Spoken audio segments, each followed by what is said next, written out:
Maknane niku adz-dzahabul khalis, emas yang murni. Kula baca banyak Al-Ibris, juga baca banyak Al-Iqlil, juga baca banyak terjemahan Kemenak, juga hampir rata-rata terjemah yang ditulis kiai-kiai Indonesia.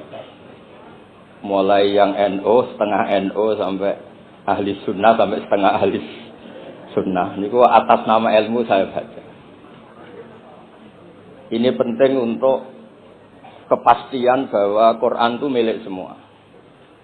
Tidak milik kelompok tertentu, tidak milik ormas tertentu. Sehingga niki kula maknani sesuai makna teks Kiai Bisri, dados kula maknani Jawa Pegon sesuai tulisan Kiai Bisri. Kula cerita tentang durah-durah niki wonten Sami wonten Rafi. Dulu yang diantara yang nulis ini namanya Kiai Nawawi. Kiai Nawawi niku mantu Kiai Munawir. Ketika mondok teng buyut kula teng Damaran. Jadi ketika proses cetak di Menara Kudus, diantara penulisnya itu Kiai Nawawi, seorang hafid menantu Mbah Munawir. Mengkene iki kula maca Wadduha, tapi sederenge kula mukadimah. Kula maknani persis, tidak ada yang saya rubah. Kalau cerita tentang beberapa yang ngaji di sini, antar mufassir yang memang benar-benar mufassir, bukan permakan yang dimaklumatkan sebagai mufassir asli. Itu mengukur orang ngerti tidak itu gampang. Misalnya begini, nanti di Wadduha, ini nanti saya makna di Wadduha. Ada kata alam yajid kayatiman fa'ahwa, kemudian wawajadaka dolan. Mungkin kalau maknanya kurang, ini hanya beberapa menunjukkan betapa Kiai Bisri itu sebelum menulis itu mutola'ah. Temriki ditulis dolan engkang orang ngerti. Jadi wawajadalan nemu sapa rabbuka ing sira niki mboten kula rubani persis. Dolan ing wong sing orang ngerti. Fahada mongko nuduhaken ai rabbuka ing sira. Jadi begini Rafi sampai saya kasih tahu. Dolla itu asli maknanya bukan sesat itu buatan. Dolla itu tidak tahu. Kemudian tidak tahu itu untuk hal yang ekstrim, tidak tahu Allah itu namanya sesat. Wong kok ora roh pangeran itu kebablas. Tapi nek ora roh dhuwit kados kula niku wong apik. Maksudnya ora roh dhuwit niku ora kudu ra duwe dhuwit. Maksudnya mboten nate berjuang utawa pidato utawa apa hitung-hitungane dhuwit mboten. Niku mboten kiai, rasi Yahudi niku kabeh hitung-hitungane dhuwit. Rasi mboten rasi niku enggak boleh seorang ulama hitung-hitungannya uang. Dolla itu maknanya sesat. Sehingga dulu orang Arab bilang, orang yang enggak tahu jalan ya dolla anitorik, dia enggak tahu jalan itu. Nah, karena kelamaan orang itu maknanya dolla sesat, sehingga kebingungan ketika ada ayat wawajadaka dolan, karena Nabi tidak mungkin distatuskan apa? Sesat. Itu resiko atau efek dari orang tidak mempelajari ilmu lughat secara jelimet, secara detail. Sebetulnya dolla itu dolla anitorik, dolla tinnakoh, onta saya hilang. Itu biasa di bahasa Arab. Nah, sehingga saya beri sekian contoh. Nanti kalau maknanya urut ini cerita betapa alimnya Kiai Bisri. Karena sanad kita semua dengan Kiai Bisri itu dia mirip-mirip. Kiai Bisri alim itu ngaji ke Khalil Harun. Kiai Khalil Harun keluarga sarang. Beliau masih keponakan sama Mbah Ghazali, pendiri Madrasah Pondok Sarang asmane Mbah Ghazali. Gadah dulur asmane Mbah Sintok. Kemudian nggih dados wonten Mbah Khalil Harun, terus wonten mantu Kiai Bisri, terus wonten Durya Mbah Mus, Mbah Khalil, terus Gus Hatib dan seterusnya Durya-Durya. Dulu Mas saya sarang Kiai Khalil Harun itu punya kakak yang sangat alim, asmane Umar Harun. Niku riyen ngaos teng Mekah, era kakaknya Sayyid Abi Bakar Sato, namanya Sayyid Umar. Terus beliau dapat ijazah, syaratnya alim hafal kitab matan. Makanya syaratnya wong alim itu harus banyak hafalan. Kemudian sebagian kiai yang hafalkan betul, sebagian wajibkan ke santrinya, kiainya ndak hafal. Nah itu mulai musibah nih. Sibuk metuki tamu, sibuk metuki tokoh politik, terus santrine diwajibno, ndekne ora. Lah niku mun mulai kacau nih. Saya alhamdulillah ada jenis kiai yang seperti itu. Terus ini cerita wong apik. Mboten iki mboten nyindir sinten-sinten iki biasa mawon, mboten nyindir sinten. Nggih pancen ngoten, maksudnya normale ngoten. Nah, sehingga Kiai Umar niku gada kitab namanya Islahu Al-Sunil Waro. Ini semacam alfiyah nggih tentang nahwu. Kiai Khalil nggih alimnya yang paling malakah nggih nahwu, Kiai Khalil Harun. Era Kiai Bisri nggih sing paling malakah nggih nahwu. Meskipun beliau mutabakhir di beberapa fan ilmu, tapi paling malakah nggih nahwu. Sehingga beliau nulis Awsatul Masalik terjemahnya Alfiyah Ibnu Malik nggih kados mun malakah mun nyaman mawon. Mun kula terusaken. Dolan itu dipakai Quran di beberapa ayat. Misalnya anak-anak Nabi Yakub itu bilang ke bapaknya, padahal bapaknya seorang nabi. Ketika bapaknya terlalu merindukan Yusuf yang hilang, itu disebut innaka lafi dhalalikal qadim. Innaka lafi dhalalikal qadim. Engkau bapak terlalu rindu ke Yusuf. Rindu yang sampai orang enggak terkontrol itu bahasa Arabnya juga innaka lafi dhalalikal qadim. Begitu juga ketika Zulaikha begitu mencintai Yusuf sampai kehilang kestabilannya. Itu orang Arab atau pengikutnya atau orang sekelilingnya bilang inna lanaroha fi dhalalim mubin. Jadi kata dolan di sini itu sepadan dengan kata-kata dolan yang digunakan untuk orang-orang baik. Tetap dibahasakan apa? Dolan, tapi bukan berarti tersesat dari petunjuk, tapi tersesat dari hal yang harusnya tahu tapi sementara ini tidak tahu. Ya, makanya di sini Mbah Bisri maknani dolan ing ora ngerti. Terus bahada. Kalau maknani dari awal kersane barokah. Bismillahirrahmanirrahim wadduha demi waktu duha. Niki kula anut persis. Walaili demi bengi idza saja nalikane nutupi apa lail. Mawadda'a ora ninggalno ka ing sira sapa rabbuka pangeran ira wa makolan ora gedeng rabbuka. Nah niki terus Kiai Bisri tenggene penjelasan ngendikan siji wektu Kanjeng Nabi susah prihatin jalaran rada suwi ora ana wahyu tumurun. Sehingga suarane wong-wong kafir angger getake banget. Terus beliau cerita bahwa asbabun nuzul ini adalah komentar-komentar orang kafir. Kalau wahyu terlambat itu berarti Muhammad sedang ditinggalkan Tuhannya, sedang diabaikan. Terus ada maklumat dari Allah, mawaddaka rabbuka wa ma qala. Artinya begini ya. Tanpa nyindir siapapun, sebetulnya kritik atau suara di luar sana, termasuk suara orang kafir, itu ternyata sama Allah ya dijawab. Bukan karena orang kafir terus layuk ba'u biqauli, kita abaikan pendapatnya, kita biarkan. Kalau perlu dijawab ya dia apa? Jawab. Toh jawaban itu kalau objektif, kalau real, itu pasti itu yang didengar. Saya ulang lagi, jawaban itu kalau objektif, real itu pasti yang didengar. Karena tidak ada ceritanya, hak dengan batil itu menang apa? Batil. Dalam pepatah orang-orang sufi yang ahli hakikat, lato kota lizolam amanan nur.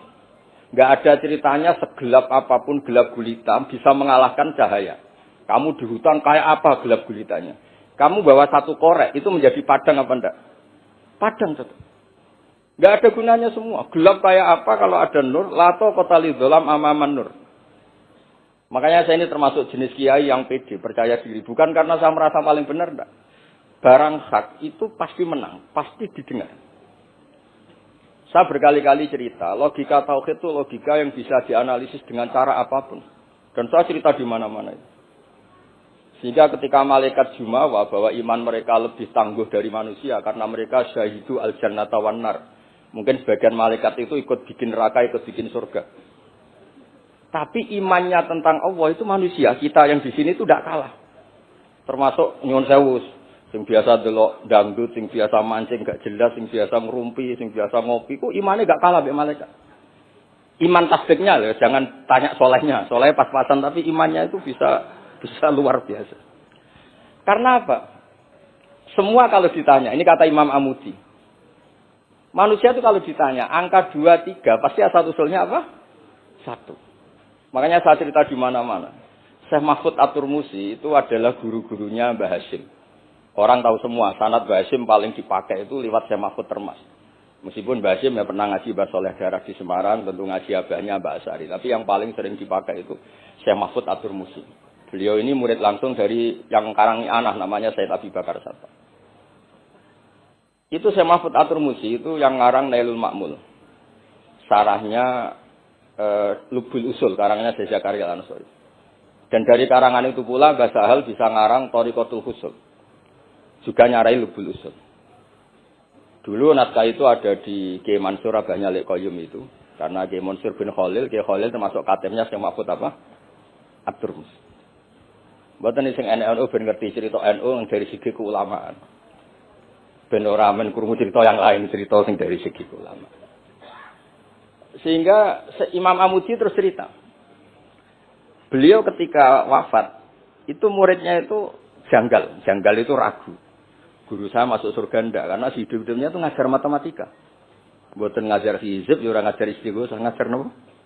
Matematika. Tapi di luar dugaan, di alam-alam kasyaf, alam roh itu, Allah ngintikan gini. Ya Amudi. Terus didudukkan di kursi terhormat. Kamu ngajari malaikat saya tentang tauhid. Mereka ngira kalau tauhid manusia itu kalah dengan malaikat. Imam Amudi ngajar. Istadilla ala wahdaniyati bi hadrati malaikati. Sama siapa teksnya? Istadilla bi wahdaniyati bi hadrati ala wahdaniyati bi hadrati malaikati. Tunjukkan logika tauhid di depan para malaikatku. Malaikat mendengarin semua karena mereka enggak ngira ada logika yang menjadikan orang begitu yakin bahwa Allah itu Al-Wahidul Ahadus Somad. Allah itu Esa. Imam Wahidi dengan gampangnya ngomong, Imam Amudi. Al-Isnan wassalasah warrobi'ah ila mala nihayatallah nisbatu dzalika ilal wahid nisbatul far'i ilal asli. Hanya satu qadhiyah. Angka 2, 3 sampai 1 miliar 1 triliun nisbatu dzalika ilal wahid. Kalau dibanding angka 1 semuanya nisbatul far'i ilal asli. Semua itu cabang yang pokok adalah 1. Jadi alam kayak apa jumlahnya, kayak apa ruwetnya tetap dimulai dari 1, yaitu Allah Al-Ahadus. Itu malaikat mantuk-mantuk semua. Mandi man potongane do ngono kok iman. Maksudnya ngono ya macam-macam, ono sing mancing, ono sing proposal, ono sing macam-macam lah. Imane ku ya tetep melane kula niku bae jare kiai, kula jare wong akeh rada kiai lurus. Sing ra lurus lah nek masalah iman tetep tok. Tapi aja tuntut bener nemen-nemen, tapi nek masalah iman pun harga mati. Karena logikanya tadi. Logikanya luar biasa. Kedua Imam Amudi gambar, dia gambar kados kula ora iso gambar. Nah, Mbah Mus saged, Mbah Mus niku gambare saya. Ini sangger gambar. Orang tuh mbok gambar dinosaurus, mbok gambar ayam, gambar gedung, mesti dimulai dari 1 titik. Itu nuqtatil wujud. Niku isyarah ning Al-Ahadis Somad, niku Allah Subhanahu wa taala. Makanya Quran dimulai bismillahirrahmanirrahim, dimulai dengan apa? Titiknya ba. Itu singkatan dari bi kana makana wa bi yakunu mayakun. Mulane kula suwun niki barokah ngaji, jenengan harus yakin dengan keyakinan iman seperti itu kalau kita ngalami problem ekonomi, problem politik, problem sosial, iman ini tidak bisa goyah. Karena berdasar wajib akli. Napa berdasar wajib akli? Bahwa wujudnya Allah itu wujud yang berbasis wajib napa? Akli. Hubungannya dengan akal, tidak dengan sosial. Kalau hubungannya dengan sosial kan orang Islam kere-kere, wah berarti Islam ra bener, berarti wongnya kere-kere. Tapi kere lah, nak masalah iman tetap ndablek, harga mati. Itu barokah pengajaran bahwa iman itu kategorinya masalah wajib napa? Akli, bukan urusan sosial. Mulane kula nak disengiti yang kata ya susah. Susah kula niku kuwatir kula, hubungan kula mek masyarakat urusan sosial. Nak tak tamoni utawa mertamu teng kula tak manggakno matur nuwun terus seneng, nak tak barno terus gedeng itu bahaya. Wong seneng wong apik kok berdasar servis sosial itu bahaya. Mulane kula termasuk kiai sing gak nampa tamu. Pancen tak jajal ben senenge nganggo wajib akli. Tapi kula nu radi kramat, lalah ra ngefek. Maksudnya nak kerawatir kramat jo niru. Mboten iki cerita fakta, mboten guyon. Beberapa kiai ini Gus kula ora nampa tamu kok ya goleng tenan. Kok nek ra kramat ora usah jajal. Maksudnya nak kula niku yakin hakul yakin bahwa agama ini harus dikawal dengan wajib akli. Sehingga pilihan beda dalam pilkada, pilpres, pilihan ormas enggak ngefek karena urusan iman urusan wajib napa? Akli. Niku penting. Mohon kula terusno niki kula niat mulang putu-putu niki mulang sami mulang. Wau dhewe Mbah Mus kudune sing maca iku kuwe. Dadi kula niki sementara sampeyan maca niki putu-putu niki. Nggih mestine top kula wong tuwa kula. Mohon kula terusno. Dados kalau antar mufassir ketika Mbah Bisri maknani dolan ingkang orang ngerti itu langsung tahu betapa beliau itu belajar. Nggih kula waca guys di beberapa tafsir. Sing pokok-pokok man. Karena yang baca ini sudah banyak di antaranya Ki Haris Sodako teng Semarang. Pernah Mbah kula Mbah Muat teng Kajen yang baca Al-Iflis itu banyak di Wonosobo keluarga Ki Munta itu banyak. Sehingga untuk makna urut monggo lah ngaji kalian tiang-tiang termasuk tentu utamanya Mbahmu sendiri. Kalau waca kata wa wajadaka dolan tenggene sawi diterangaken pertama di Jalalain. Amma anta alaihi minas syariah. Engkau itu tidak tahu syariat apa yang harus Anda ikuti karena di Arab itu ada sekte jahiliyah, ada agama yang lebih tua yaitu di Madinah, ada Yahudi Nasrani. Nabi saat itu belum tahu harus mengikuti yang apa. Wajadaka khaliyan minas syariah fahadaka bi inzaliha ilaika. Wal muradu bidolalihi kaunuhu min ghairi syariah. Walaysa al muradu bihi al inhirafa anil haqqi. Jadi yang dimaksud dolan adalah Nabi tidak tahu harus ikut apa. Pas itu kan ada kelompok besar yang nyembah berhala, ada kelompok besar ya, ada Nasrani, Yahudi dan beberapa yang lain. Nabi nggak tahu harus ikut yang mana. Nah itu di situ maksudnya apa? Dolan karena Nabi itu ummi itu tidak tahu. Kemudian dikasih tahu Allah ini. Inna dina inda wal Islam misalnya. Ya clear ya, terus betapa alimnya Ki Bisri ketika milih dolan dimaknani apa? Sing orang ngerti. Jadi andai kan kok min awalil amri Ki Bisri kok maknani dolan wong sing tersesat. Beliau masih sugeng mungkin dikomplain Mbah Maksum Badawi Ki Lasem sing alim-alim, mungkin di sini dikomplain Mbah Mabrur Ki alim di sini. Berhubung sudah benar, maka dibiarkan beredar. Di akhirnya laris. Ojo bakas royalti ini rapi cilik. Laris itu maknane amanafu, ojo terus hasilnya duwe akeh. Ora oleh bakas dosa. Ya laris itu maknane apa? Amanafu manfaate akeh. Ojo artine nak laris berarti hasilnya akeh. Jahiliyah pikiran niku jahiliyah. Ya sami ojo diutek ngono rapi. Oh tak wamuk tenan uteke ngono. Ya kersane ngertos tenan. Jadi kalau antar mufassir itu satu kata, misalnya begini. Saya cerita pentingnya nahwu ya. Misalnya maknani bismillah. Itu orang nahwu lebih berdebat begini, bismillah itu kelawan nyebut asmane Allah. Yang kamu mintai tolong itu Allah apa namanya? Ngono sudah dibahasan. Ya Allah. Akhirnya terus dimaknani bismillah kan asma kang yaiku Allah. Berarti al ismu ainul musamma. Itu orang nahwu. Tapi kalau orang balaghah ndak, lebih jelimet. Orang Arab itu kalau hormat sama seseorang itu enggak etis kalau nyebut langsung. Misalnya saya hormat Mbah Mun atau hormat Mbah Mus. Bi hadratis syekh, bi majlisis syekh. Yang kamu hormati itu majlisnya apa orangnya? Majlis itu tempat duduk. Saya datang ke majlisus syekh. Kamu majlis itu kursinya. Kamu ngaji sama kursi apa sama syekhnya? Syekh. Tapi orang Arab ketika hormat seseorang itu bilang hadratus syekh, majlisis syekh, maqamus syekh. Nah, karena Allah itu begitu terhormat, maka bukan langsung billah tapi apa? Bismillah. Itu ala adatil Arab ketika hormat itu dimulai dari sesuatu misalnya bi hadratis syekh, bi majlisis syekh. Jadi ilmu itu sampai sejelimet itu ya sama-sama masuk akal. Karena memang ditulis oleh orang-orang yang luar biasa. Misalnya lagi Ar-Rahman. Mungkin kalau Anda latihan nahwu, Ar-Rahman itu na'at. Na'at itu sifat. Sifat itu apa? Sifat umumnya itu misalnya begini. Ja'a Zaidun al-alimu. Sebagai pemisah ada al-Zaidun sing al-jahilu. Wes wae kula mboten guyon, mungkin mau itu hasanah yang kedua ketiga niku mboten serius mboten nomor. Kula bagian sing serius. Bagian sing ilal jannah. Lha mboten pancen Quran sih ilal jannah tuh bocah kok. Sama nolak gedeng kula, tapi gedeng Quran neraka. Mulane kula mun matur Mbah Mus, kula mboten sapidato badak maos alifris. Mergo maos kula niku mesti mutu. Mboten krana sombong, jan kula sinau. Timbang tawaduk ra sinau atau pokrol tapi sinau. Kadang-kadang iku nggo nutupi bodhone tawaduk. Tapi ra sinau. Masalah niku cara. Kula ada kitab namanya Sajartul Ma'arif niku wonten judul ngeten, Babu Dzikri Rajul Manaqiban Nafsi. Bab orang harus menyebut kelebihannya.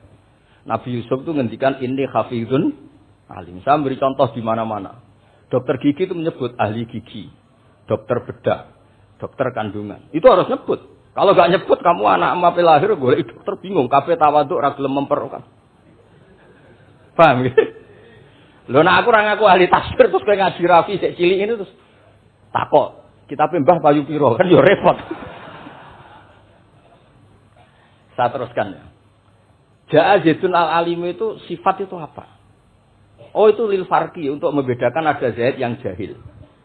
Karena kampung itu ada Zaid yang jahil, ada Zaid yang alim. Makanya kita bilang Ja'a Zaidun al-alim.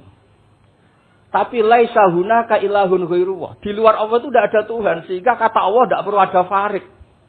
Allah itu tunggal, Allah itu esa, Allah itu satu, sehingga tidak perlu ada pemisah. Kalau kamu katakan Ar-Rahman itu sifatnya Allah untuk memisahkan. Memangnya ada Allah yang tidak Rahman, memangnya ada Allah lain yang tidak Rahman.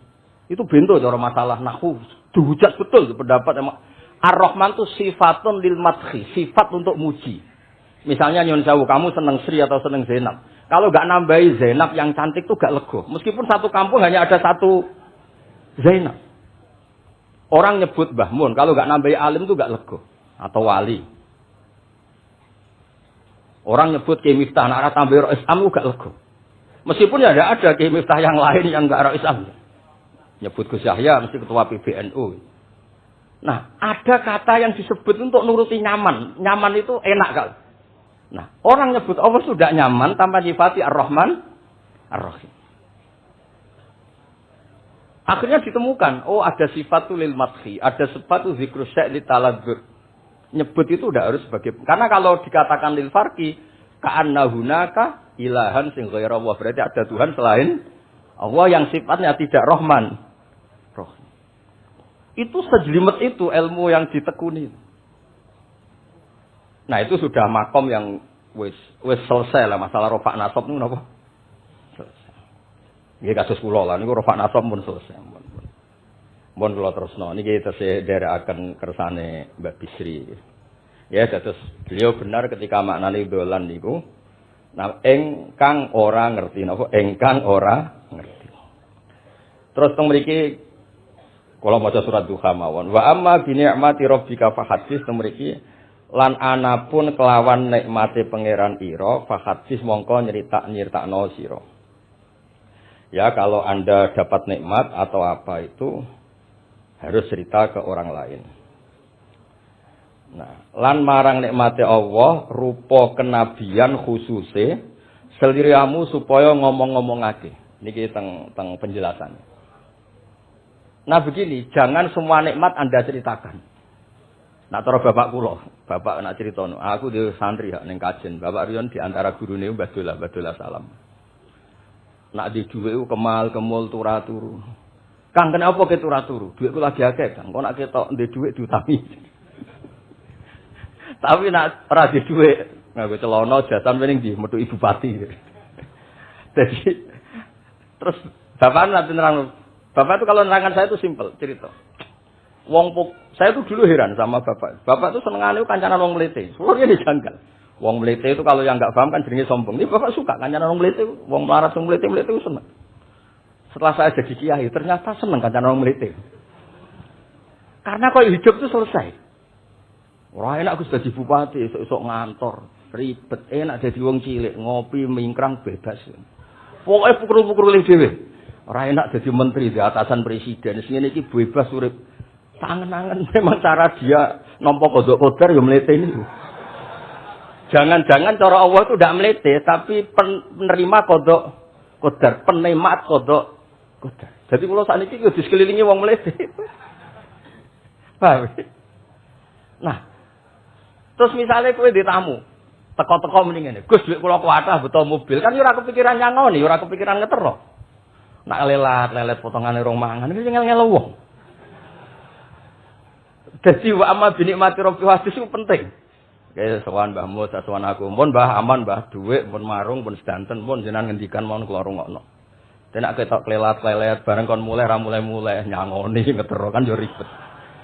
Nah, terus bapak. Jangan-jangan wong melarat Indonesia sing mlete-mlete dididik dhisik Wali Songo. Mletem terusno wae. Nek iku salam syukur. Lha kula nate dikandani kanca kula. Sing sakjane alime mbek kula niku kacek adoh tapi dekne ku senenge ra karuan. Kalah alim ku seneng. Alasane sederhana. Gus jeng ben niku dipanggil, wong alim-alim mlebu swarga. Sing kedua para penggemar. Lah nek trimo penggemar wis cukup. Lah lha apa alim barang. Dadi cara dekne ku pinter dekne. Cek goblok ke alim barang, wong seneng tok wis cukup. Dadi kula bedekne dianggap goblok. Angger saiki dadi kiai, wae ra iso takok kula. Nak takok ya sik mlete. Gus, sakjane kula saged nggih jaga tawaduk kula tanglet jenengan. Ngati saiki ora gelem ngaku kalah pinter mboten purun. Oh, asemane tenan iki. Wes ngoten. Tahu dolan tengen kula bareng jamaah. Kan isin kiyaine kok aku goblok. Nggih tetep jamaah domongi nggih niki jaga tawaduk kula teng Gus Ba. Kula tanglet, tapi bukan berarti kula mboten saged. Wong tawaduk perintah Allah Subhanahu wa taala. Terus takok. Ya Allah kok ana makhluk ngene iku. Dadi mboten ben niki putu-putu ben rada terus dadi kiai manhajeku kathah. Kula cerita wong mlete sing bener. Ada suatu saat tuh sahabat tuh miskin dan ya miskin, susah. Niku nak melaku mletene ra karuan. Sampai Nabi melihat itu mahdi misyatun. Ini tidak gaya melaku. Misyah itu wazannya fi'lah Rafi. Jadi kalau masdar fi'lah itu hay'ah. Jadi jalas tuh jilsata zaidin dari saya duduk kayak gaya duduknya apa? Zaid. Tapi kalau jalsah itu marrah. Jadi wa fa'latun li marratin kajalsah wa fi'latun li hay'atin kajilsah. Ini jalan mahadil misyah. Ini bukan gaya jalan yang diridhoi Allah. Tapi terus si miskin ini tapi aneh. Saya dapat kabar dari malaikat bahwa orang itu diridani Allah dengan gaya jalan seperti itu. Iki wong mletene ra kar mlaku niku pleta-pletin. Nabi ku janggal. Ini gaya jalan yang enggak diridai Allah tapi orang ini kok Allah suka. Dicoba cung-cung rene. Mlaku kok Allah ora seneng tapi info terbaru nek ambek kowe mlaku ngene iki ku seneng. Terus jawabnya lucu. Niku Nabi kula niku wong melarat. Kabeh wong darani kula anut jenengan niku tersiksa, terus tambah melarat. Wong ben roh nek kula melok jenengan bangga, mulane kula mlete. Mandek marke dibenero pangeran. Dadi koyo pengajian itu niku. Ngaji teko muangkat koyo orang kaya, suweneng ape ngaji. Orang baik plete orang baik. Pecinta tafsir Al-Ibris plete. Ternyata Allah seneng. Ketika orang lain seneng duit, seneng paket, kowe seneng Al-Ibris. Wis ora paham lah pokoke seneng. Dadi mulane sing mlete iki diterusno mawon niku. Tapi ya nak melas yo sakake kula sakake bambu terus nyangoni barang terus ngekeki mangan masal barang ribet. Sak wis mlewete kaya selesai urusan duniawi napa? Selesai kaya min ahli jannah pun. Lah mulane wa amma bi nikmati rabbika napa? Hadis. Nah niki yang terakhir kula cerita, saya punya kitab namanya Al-Basit. Sudah saya cek Al-Ibris itu tentu ikutnya Jalalain sama As-Sawi itu notabene di sarah-sarah yang dibaca di Indonesia. Tapi Imam Suyuti sendiri hampir semua kitabnya itu minduk kitab Al-Basit. Al-Basit itu karangannya Imam Wahidi. Itu kalau ngartikan wa amma bi nikmati rabbika fahadis itu begini, lebih khusus. Nggih kula waca mawon. Qala Mujahid itu muridnya Ibnu Abbas. Wa amma bi ni'mati rabbika fahadis ay bil Qur'an. Wa kana al-Qur'anu a'zama ma an'ama Allahu alaih. Wa nikmah yal Qur'an wa tahdisu bihi ayyaqra'ahu wa yuqri'a ghairahu. Jadi wa amma bi ni'mati rabbika fahadis yang karuan absolut, yang mutlak itu kamu cerita tentang Qur'an. Jadi saya misalnya cerita Qur'an ini artinya gini, tafsirnya gini. Bukan cerita kenikmatan yang pada saya itu bisa micu hasud. Misalnya Yon Sewu kiai desa nyai 20 tahun ra sugih-sugih, kula niku jek enom wis sugih kan terus cerita. Enak dadi kiai aku ning Jakarta kan ya rada ndek dhuwit. Nyai 20 tahun ning desa niku wis ngenteni wong mati lagi di dhuwit. Lho kula niku nate roh dhewe mboten jare. Wonten kiai desa adol akeh teng bapak. Iya, akeh kula nu tuku 15.000. Sampeyan niku saya 15.000. Kena apa kok ora duwe? Wis suwi ra wong mati. Mergo dekne iku mudin. Mudin biasane entuk order seminggu sampai apa iku. Bapak mulai guyu ra barbar ya, Wah. Ya ana ngono bareng. Dadi repot. Maksudnya ngeten, nikmat yang sepihak kados kula misalnya kan termasuk kiai sing di dhuwit terus cerita kan ya rawan wong hasud. Mbak nyai lagi pirang dino di mobil, nyai 20 tahun diamu ibu ora di dhuwit kan sakit. Tapi nak kula cerita Quran itu kan aman. Maknane iki ngene kan aman. Paham sing kula maksud? Jadi kalau nikmat subjektif, nikmat yang kita alami itu kadang cerita orang lain itu orang bisa hasud, bisa memicu. Tapi kalau cerita Quran, makanya maksudnya balik malih teng Bab Bisri teng dene nikmati Rabbika niku ditulis mulane niki nggih. Niki mboten gawe-gawe kula. Dadi teng Bisri niku jelas nikmati Rabbika teng mriki diberi catatan tentang nikmat kowe dadi nabi. Iku nikmat Kanjeng Nabi Muhammad sallallahu alaihi wasallam untuk wahyu kang rupa napa? Quran. Nggih, kang rupa napa? Quran. Nah niki penting kula aturaken. Kadang-kadang orang cerita nikmat apa saja diceritakan orang lain, bareng cerita dhewe akeh ngakoni wa amma bi nikmati rabbika hadis wae diutangi terus ngeles. Cerita di pengaruh ning Jakarta bareng Gus titip ponakan kok dadekno polisi, kok dadekno apa ngeles. Seringnya kan begitu, cerita nikmat keren, bangga, jubile wae dijaluk itu lho ngeles. Artinya gini, cara kula bener ki Bisri. Jadi kadang-kadang ayat yang amah itu harus dijelaskan. Yang karuan tidak resiko nikmati Rabbika itu nubuwah atau cerita Quran. Karena kalau cerita karir-karir pribadi itu bisa subjektif dan bisa memicu. Paham ya? Makanya Dewi Ki Bisri lan critakno tentang nikmat kue tak angkat dadi nabi, seliramu tak angkat dadi nabi. Nah niki tenggene ternyata indukan yang ditulis Ki Bisri ngikuti Jalalain ngikuti tafsir Al-Basit sing dikarang Imam sinten? Wahidi. Niku dawuh wa amma bi nikmati rabbik bil Qur'an wa kana al-Qur'anu a'dzama an amawahu bihi alaihi. Wa nikmatu hiyal Qur'an wa tahdisu bihi kan fahaddis, maka Quran itu ceritakan ke orang lain. Ayyaqra'ahu wa yuqri'a ghairahu. Jadi Quran kamu baca dan bacaan itu juga bacakan ke orang lain. Pahami maknanya dan makna itu pahamkan ke orang lain.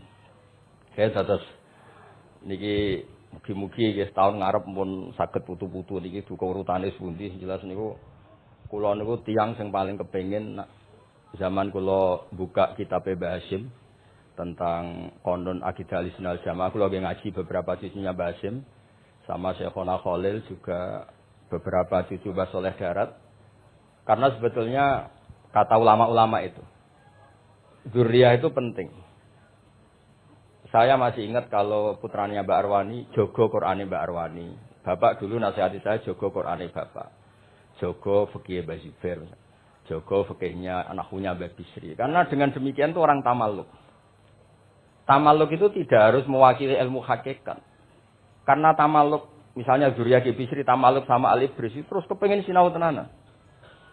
Saya beri contoh begini. Orang kalau berdoa bilang apa? Robbi kan? Duh pangeran ingsun. Allah itu Tuhannya kamu apa Tuhannya seluruh semesta? Seluruh semesta. Tapi dengan kamu tamaluk, Robbi pangeran ingsun, seakan-akan kamu begitu privat, hubungannya spesial dengan Allah. Pokoknya Allah wae kutok, ora wae wong liya. Sehingga iso manja. Sampeyan muni Robbi ora karo karepe lha iku mari sekone ijazah ora karo karepe. Jadi sebetulnya Allah itu mengesahkan Allah yang begitu Rabbul Alamin itu sah dikatakan apa? Robbi, duh pangeran ingsun. Dengan begitu ada rasa tamaluk. Saya ini tidak akan mengalami masalah apa-apa karena saya punya Tuhan. Robbi, pangeran ingsun. Nah, tamaluk itu penting supaya orang itu merasa pede. Nah, Zuriyah Ki Bisri harus ngerti ini milik Mbah. Siapa lagi yang maris kalau tidak Zuriyah? Saya juga gitu punya tradisi di keluarga. Keluarga Leteh, keluarga Lasem, keluarga semuanya. Keluarga Sarang, keluarga pondok-pondok. Nah problem sekarang malah anak cucu kadang cari identitas sendiri. Malah ngevaluasi istiadatnya baik. Kuno. Ribet. Ora alim komentari mbae kuno. Cara kula error ngoten niku, wong masalah. Mboten iki mboten ngamuk tenan niku. Mboten cara kula masalah. Karena tadi, kula niku kan gadah beberapa kitab yang diamankan oleh zuriyahnya. Baik zuriyah gen, misalnya anak cucu atau zuriyah murid. Nah, termasuk dolan ini. Menurut mazhab Ahlussunnah wal Jamaah, Nabi itu maksum terjaga dari dosa qablan nubuwah wa ba'dan nubuwah. Karena Nabi itu maksum, kalau ada lafadz dolan yang secara lahir maknanya sesat, maka harus dimaknai yang lain. Makanya dolan dimaknai ya tidak tahu. Karena kalau dimaknai sesat, Nabi ternyata sesat tuh. Berarti padha mbek awak dhewe. Kan masalah besar, napa? Masalah napa? Nah, sehingga ketika ada silsilah seperti itu, lafaz-lafaz yang dohirnya misalnya yaghfirulaka wa ma taqaddama min dzambika wa ma ta'akhkhar. Semua lafaz yang secara lahir itu menyebutkan seakan-akan Nabi itu salah atau dosa. Kados wa asa adamu rabbahu fahu. Itu diartikan salah. Salah itu beda dengan dosa. Lho nggih misalnya Rafi tak kongkon, sowan Mbah Mus, arahnya ke barat ternyata dia ke timur atau ke selatan. Orang hanya bilang enggak tahu. Tapi kalau melawan ilhad, itu baru namanya masalah. Jadi sesat itu orang yang nggak tahu kemudian meraba-raba, itu juga namanya apa? Dolan. Tapi tidak dolan yang melawan hak. Nah, makanya terus di sarah-sarah disebut dolan itu setingkat makna makun tatadri mal kitab walal iman. Muhammad, sebelum kamu dapat wahyu, kami itu tidak tahu iman itu apa, kitab itu apa. Terus Nabi diberi tahu. Nah, karena Nabi itu tidak pernah baca, ummiyin, barokahnya tidak pernah baca, barokahnya tidak pernah mendengar ilmu-ilmu yang lain. Nabi itu orisinil. Sehingga yang masuk ke Nabi itu hanya wahyu. Kalau sampean kan enggak. Buku apa saja kamu baca, pengalaman apa saja kamu lakukan, bareng untuk nasihat. Kok enak sing wingi. Jadi makanya memang sebaiknya Nabi itu ummi, tidak tahu apa. Karena kalau enggak tahu, orisinil, kemudian di hatinya hanya ada apa? Wahyu. Sebab itu kata dolan tidak tahu bagi sifatnya Nabi itu sifatu madkhin. Jadi barokahnya tidak tahu, maka apa? Orisinil. Kalau orisinil berarti yang masuk Nabi hanya apa? Wahyu, bukan pengetahuan yang lain. Terus terakhir nih kalau tabaruk kalian Ki Bisri. Di Al-Basit, di sarahnya, ya banyak kitabnya Imam Wahidi. Ini kalau wocok, di kitab saya itu halaman 95, di akhir Al-Basit. Sa'altu waha mas'alatan wa wajidtu anni lam akun sa'altuhu. Ini orang se-Indonesia harus senang semua dengan hadis ini. Zakartu rusula rabbi fakultu sakhorta li Sulaiman ar-rih wa kallam taba'dahum. Terus faqala Allah ini. Alam ajidka yatiman fa'awaituka wa dolan fa'ataituka wa a'ilan fa'aghnituka. Jadi begini. Nabi itu pernah cemburu. Ya Allah, saya ini sama-sama Rasul. Tapi kok kurang wow gitu. Nabi Sulaiman kamu kasih angin, mau kemana saja bisa terbang pakai angin. Buatan jet loh, angin. Terus beberapa Nabi engkau kasih mukjizat gini-gini. Ternyata Allah itu menjawab, ini kata Nabi Muhammad SAW, saya itu pernah tanya sama Allah dan akhirnya saya agak suka kalau saya pernah tanya itu. Ternyata yang sama Allah dijawab, Muhammad kamu kecil tuh yatim, dirawat oleh paman kamu. Kamu dulu nggak ngerti Quran, nggak ngerti papa, tak ngertikan Quran. Kamu dulu miskin, kamu sekarang kaya, punya papa. Artinya apa? Ternyata nikmat untuk Nabi kita yang Sayyidul Awwalin wal Akhirin, nikmat-nikmat keseharian. Dulu kita tidak punya uang, sekarang punya uang. Dulu kita tidak nikah, sekarang nikah. Dulu tidak punya rumah, sekarang punya rumah. Artinya apa? Ketika Nabi, dalam tanda kutip, Nabi itu iri, Nabi Sulaiman dikasih angin, dikasih apa. Ternyata Allah jawab ada nikmat yang lebih besar dari itu, yaitu nikmat-nikmat keseharian. Dan akhirnya Nabi ngendikan, wa wajidtu annilam akun sa'altu. Saya itu suka andikan enggak pernah tanya itu sama Allah. Ya misalnya ngeten, sampean tak kei mukjizatin Nabi Sulaiman iso terbang di Mekah macam ngalor ngidul. Tapi kira iso ngopi. Atuk ngopi apa atuk terbang? Lah niku pun mati kanjeng Nabi Muhammad sallallahu alaihi wasallam. Pun nggih assalamualaikum.